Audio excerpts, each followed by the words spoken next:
Bapak Ibu Saudara yang kekasih dalam Kristus Yesus Tuhan kita, selamat bertemu kembali dengan kami HKBP Kernolong, HKBP Tertua di luar Pulau Sumatera yang tetap setia bersama saudara di dalam renungan malam Shalom.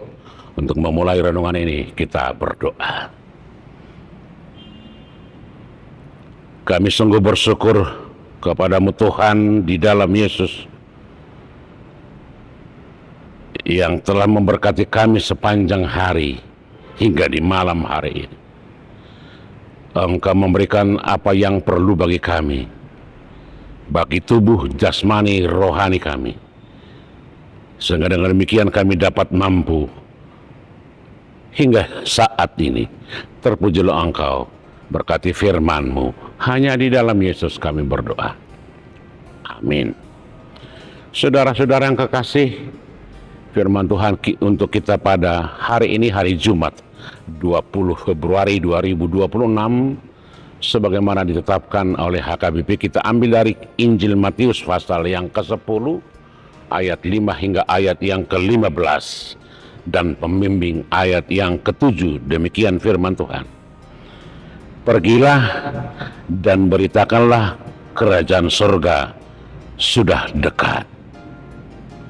Pergilah dan beritakanlah kerajaan surga sudah dekat. Saudara-saudara, belas kasihan tidak berhenti pada perasaan, ia bergerak menjadi misi. Yesus mengutus ke-12 murid dan memberi mereka arahan yang sangat spesifik. Ia melarang mereka pergi ke jalan bangsa-bangsa lain atau masuk ke kota orang Samaria, melainkan pergi kepada domba-domba yang hilang dari umat Israel. Ini bukan sikap eksklusif permanen, tetapi prioritas historis teologis. Kerajaan Allah pertama-tama dinyatakan kepada Israel sebagai umat perjanjian. Yesus datang sebagai Mesias yang dijanjikan kepada mereka. Urutan ini sesuai dengan pola keselamatan dalam Alkitab. Janji kepada Israel, lalu melalui Israel berkat mengalir kepada segala bangsa. Pembatasan ini bersifat tahap awal, bukan penolakan universal terhadap bangsa-bangsa lain.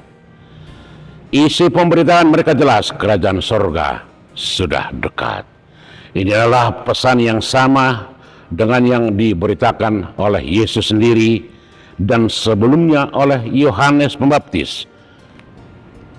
Murid-murid tidak membawa pesan mereka sendiri, melainkan melanjutkan pewartaan Mesias. Sudah dekat bukan sekedar pernyataan waktu, tetapi realitas yang hadir dalam pribadi Yesus. Kerajaan itu bukan ide abstrak, melainkan pemerintahan Allah yang sedang bekerja. Yesus memberi mereka kuasa untuk menyembuhkan orang sakit, membangkitkan orang mati, mentahirkan orang kusta, dan mengusir setan. Ini menunjukkan kehadiran kerajaan Allah. Penyakit, kematian, kenajisan, dan kuasa gelap adalah simbol dari dunia yang rusak. Tindakan penyembuhan adalah tanda pemulihan ilahi. Ada prinsip penting yang Yesus tekankan dalam perikop ini. Kamu telah memperolehnya dengan cuma-cuma, karena itu berikanlah dengan cuma-cuma. Pelayanan tidak boleh menjadi komoditas. Kuasa rohani bukan alat untuk keuntungan pribadi. Murid-murid dipanggil untuk mencerminkan kemurahan Allah yang memberi tanpa syarat. Instruksi untuk tidak membawa emas, perak, bekal, atau 2 helai baju menegaskan ketergantungan total pada Allah dan pada keramahan orang yang menerima mereka. Misi yang dibangun di atas kepercayaan, bukan atas keamanan materi. Seorang pekerja patut mendapat upahnya, menunjukkan bahwa dukungan dari orang yang dilayani adalah bagian dari tatanan Allah.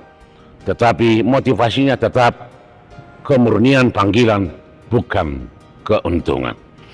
Ketika menekankan pentingnya Ketika memasuki suatu kota, mereka diminta mencari orang yang layak dan tinggal di sana. Ini menekankan pentingnya relasi, bukan sekadar kunjungan singkat tanpa keterlibatan. Salam damai yang mereka ucapkan bukan kata basa-basi sosial, tetapi pernyataan salam, damai sejahtera Allah.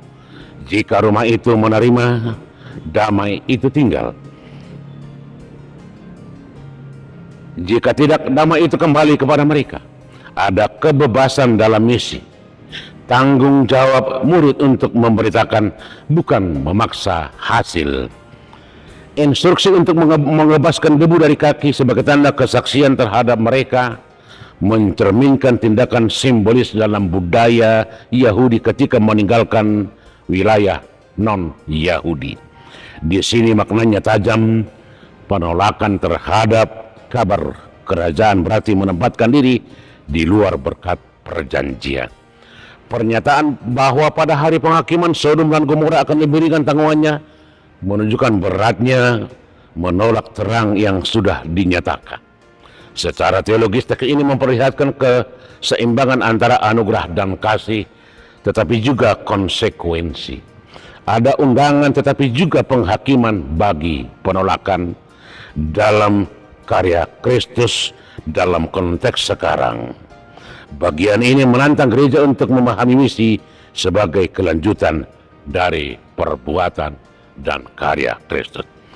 Pelayanan harus berakar pada pemberitaan tentang kerajaan disertai tindakan nyata yang memulihkan ketergantungan pada Allah, tetap relevan di tengah dunia yang sangat mengandalkan sumber daya dan strategi manusia.